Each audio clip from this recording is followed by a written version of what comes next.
Hey Phys 1 kids, Campbell here. In our last video on kinematics in one dimension, we're going to talk about free fall. Now, anytime you release an object near the surface of the Earth, it experiences a force called the force of gravity, which causes it to accelerate towards the Earth's surface. This force is always directed towards the center of the Earth, which means it's always directed downwards.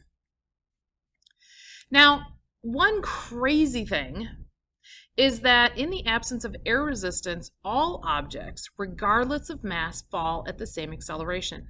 Now, I know that blows your mind, right? Because you drop a feather and you drop a ball, right? The ball hits the ground before the feather, but that's because of air resistance.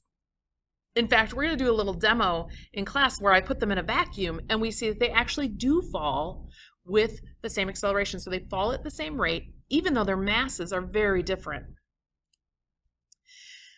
Now, when they accelerate towards the Earth, there is a constant acceleration, and it's that acceleration caused by the force of gravity. And near the Earth's surface, the acceleration due to gravity is fairly constant at a 9.8 meters per second squared downward, right? Which means it's negative because it's a down vector, right? Remember, down is negative. Now, let's take a look at sign conventions. This is really important now because if we throw a ball upwards, it comes down, right? And that's going to affect our signs of motion.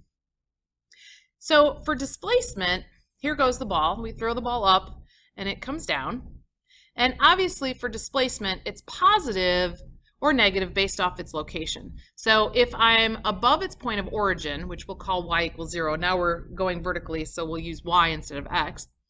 If it goes up, right, when I'm above the origin, I have a positive displacement. Final minus initial would be positive. And then I get back down to the origin at 0, and then below the origin, it's negative. Final minus initial gives me a negative position or negative displacement.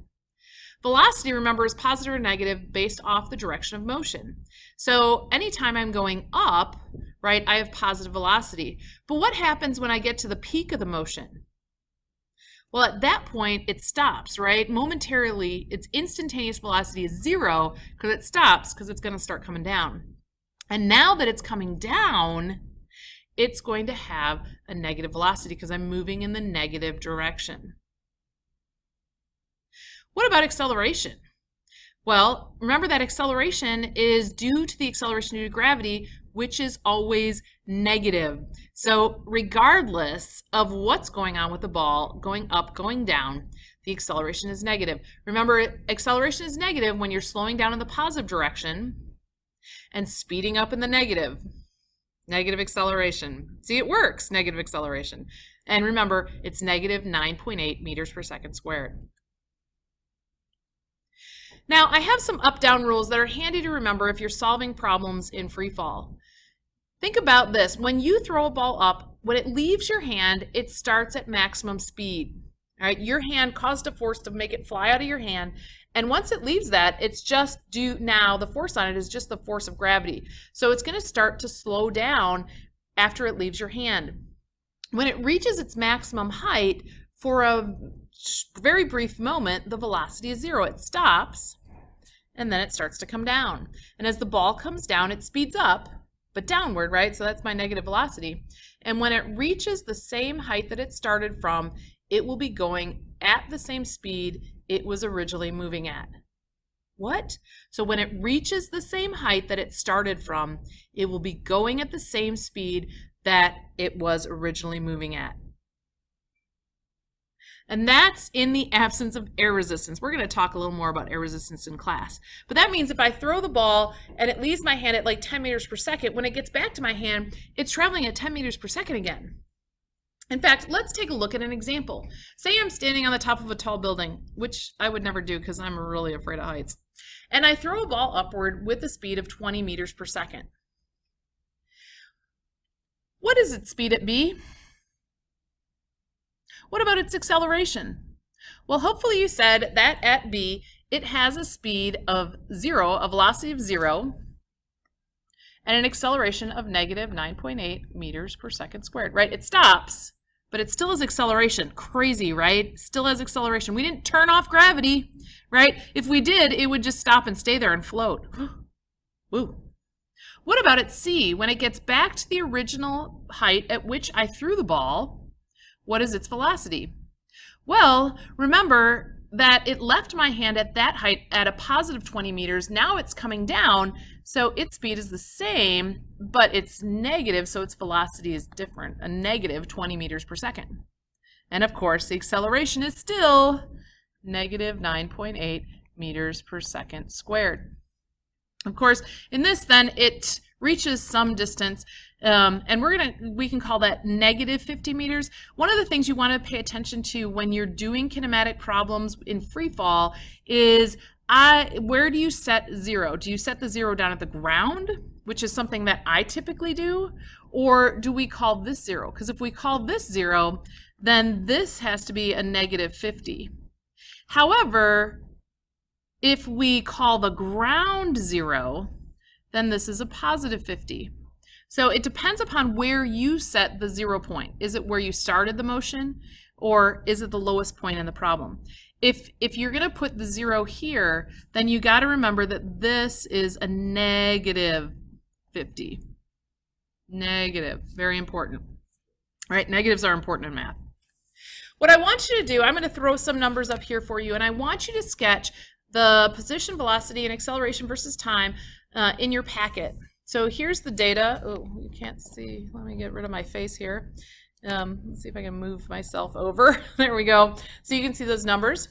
I'll erase some more. So pause the video and create these graphs of position, velocity, and acceleration.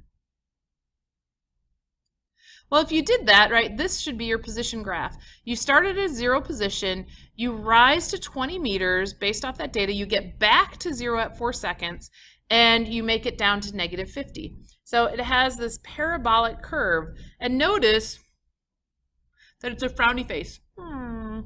Right, sad face. Negative acceleration, right, sad face. Remember I said that our velocity graphs, when we have a curvy graph, is always going to be a diagonal line of some sort. And remember I said in the up-down rules that when it leaves your hand, it's traveling at maximum speed. So notice that on my velocity graph, right, I start at a maximum speed. I get to 0, right? I get to 0 at my maximum height, no slope there, right? So I'm at 0 velocity. And then I start coming down. And here I am at negative 20, right, when it reached the same height.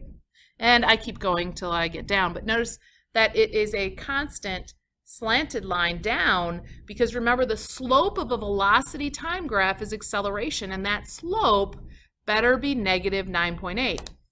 So then, then on your acceleration graph, right, your acceleration graph, if we make an acceleration graph here, acceleration versus time, at negative 9.8, you should have just a flat line like that. So curvy, slanted, flat. How does it look?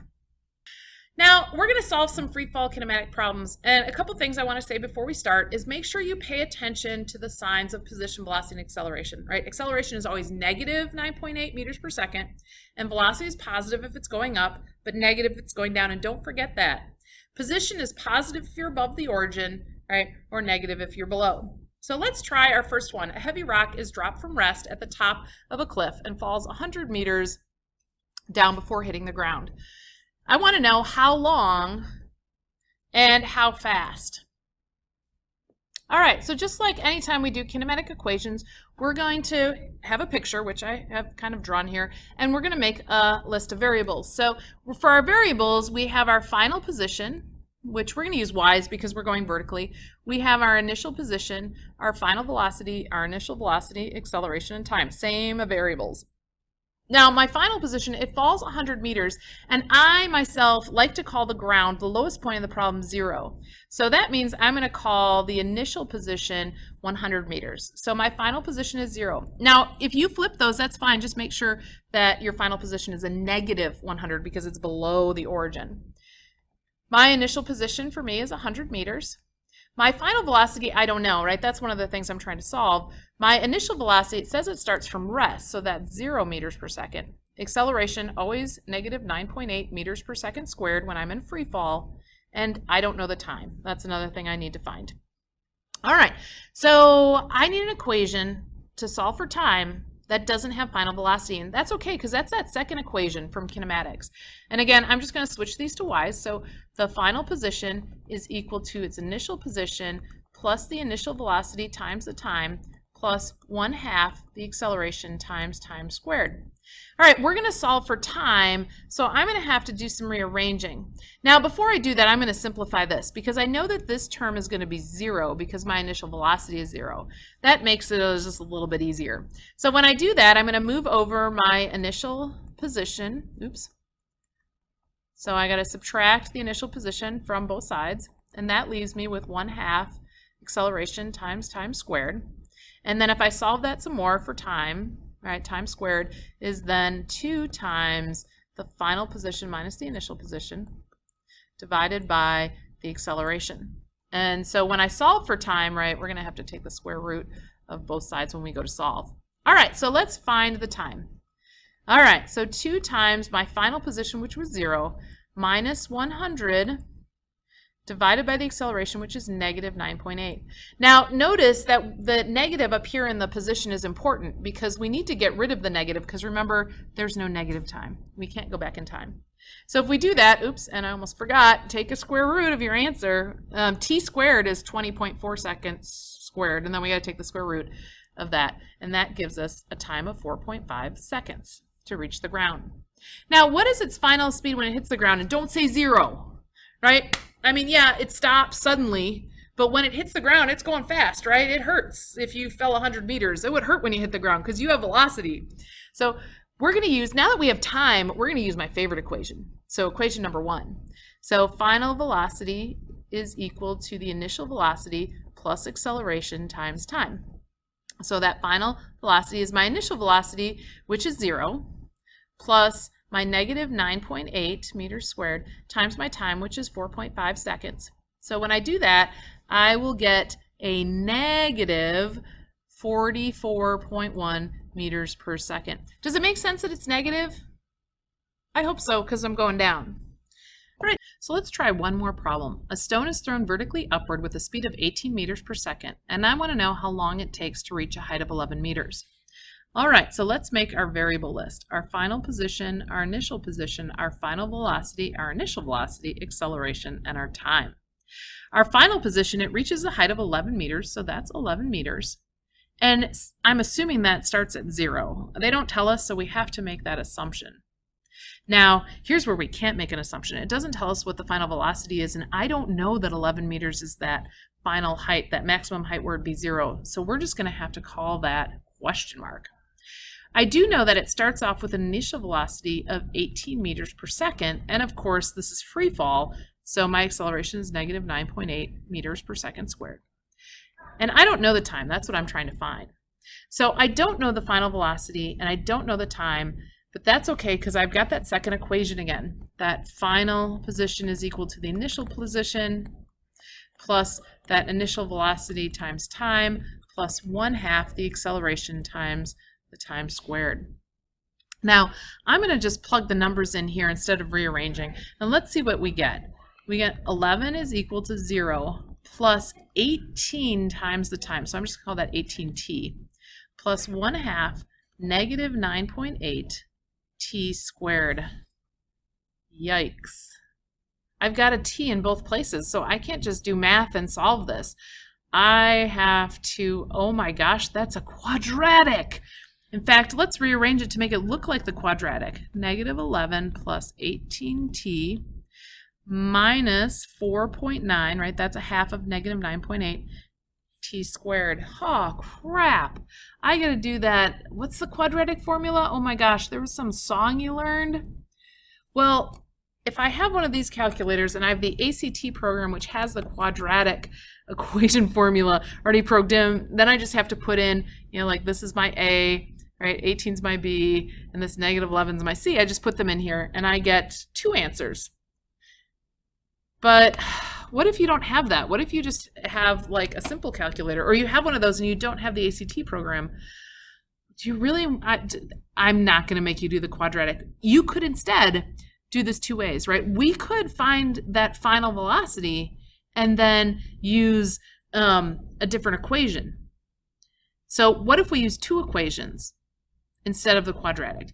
So if I use this equation, v final squared is equal to v initial squared plus 2 times a times delta x, right? I could find the final velocity because I know that this initial is 18, so that'd be 18 squared, and then that'd be plus 2 times negative 9.8, and I know my change in position is 11. Right, so we could do some math here and find out that the final velocity is 10.4 meters per second. And then I could use my favorite equation to find the time, right? That's the final velocity is equal to the initial velocity plus acceleration times time. So now, right, if I rearrange that, that means that my time is equal to the final velocity minus the initial divided by the acceleration, or 10.4 minus 18 divided by negative 9.8, and I get 0.77 seconds. Now, 2 steps, but not the quadratic. But like I said, if you want to do the quadratic, go for it. Or you have a program to do the quadratic, go for it. When you do that, right, anytime you solve a quadratic, you get 2 answers. And in fact, if you do that, you're going to find out in your calculator that you get 0.77 seconds and 2.9 seconds. What's the 2.9 seconds?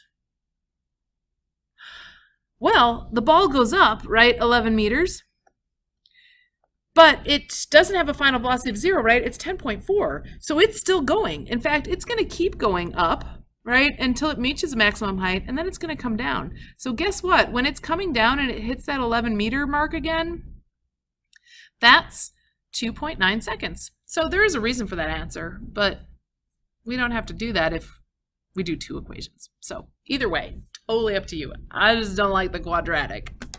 All right, that's it. Do the WSQ form, answer those learning check questions, and I'll see you in class.